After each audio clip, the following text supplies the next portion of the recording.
दीपक ने अपनी जान देकर विरंची को एक बार फिर समाप्त कर दिया। रघु का शरीर नष्ट हो गया और अंगूठी भी गायब हो गई। गांव में शांति लौट आई। पर क्या सच में? कुछ महीनों बाद काशी के एक पुस्तकालय में अनन्या, एक शोध छात्रा, तांत्रिक इतिहास और आत्मा विज्ञान पर रिसर्च कर रही थी। उसे एक पन्नों से गायब प्राचीन ग्रंथ मिला जिसका नाम था विरंची संहिता। इस किताब के पहले ही पृष्ठ पर लिखा था, जो इसे पढ़ेगा वो उसे फिर से बुलाएगा। अनन्या ने सोचा ये सिर्फ पौराणिक डर है और उसने उस किताब को पढ़ना शुरू कर दिया। रात को उसके सपने में एक जली हुई आकृति आई और धीरे से फुसफुसाया, मुझे सिर्फ शरीर नहीं चाहिए, अब मैं विचार बन चुका हूँ। काशी के आसपास के क्षेत्रों में अचानक अजीब घटनाएं शुरू हो गईं। मंदिरों में दीपक उल्टा चलने लगे, पशु गायब होने लगे, लोग नींद में तांत्रिक मंत्र बड़बड़ाने लगे। पंडितों ने एक मत होकर कहा, विरंची अब आत्मा नहीं, अब वह एक विचार, एक ऊर्जा बन चुका है। जो उसे याद करेगा वही उसका द्वार बन जाएगा। अनन्या को धीरे धीरे समझ आया कि वह इस विचार का माध्यम बन चुकी है। कभी कभी उसकी आंखें काली हो जाती, कभी वह खुद को मंदिरों के पास खड़ा पाती।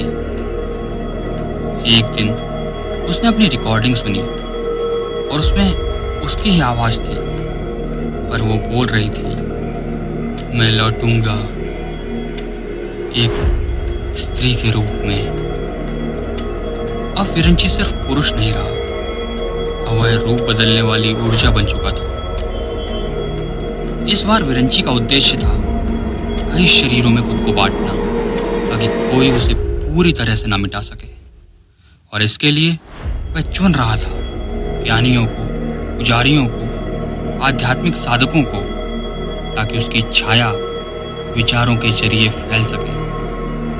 अनन्या, जो अब खुद पर नियंत्रण खोती जा रही थी, काशी के अघोरी संत महेशनाथ के पास पहुंची। उन्होंने कहा, वह तुझ में नहीं है, अब तू उसमें है।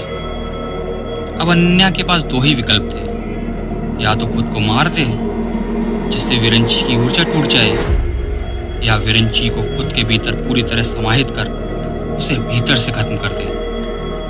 अनन्या ने दूसरा रास्ता चुना।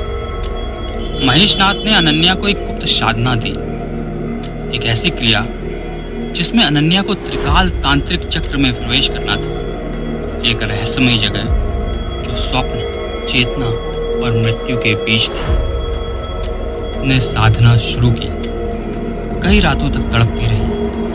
अंततः एक रात अचानक तेज रोशनी हुई और अनन्या की आंखें खुली। उसके चारों ओर राख थी और एक शंख बज रहा था।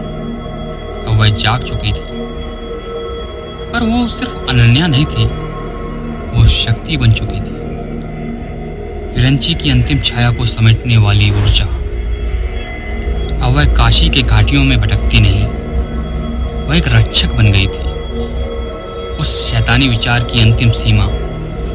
लेकिन जो कोई फिर से विरंची का नाम जपता है, जो कोई उसकी अंगूठी की कहानी सुनता है, वो आवाज अब भी गूंजती है, अब मैं विचार नहीं, मैं समय बन चुका।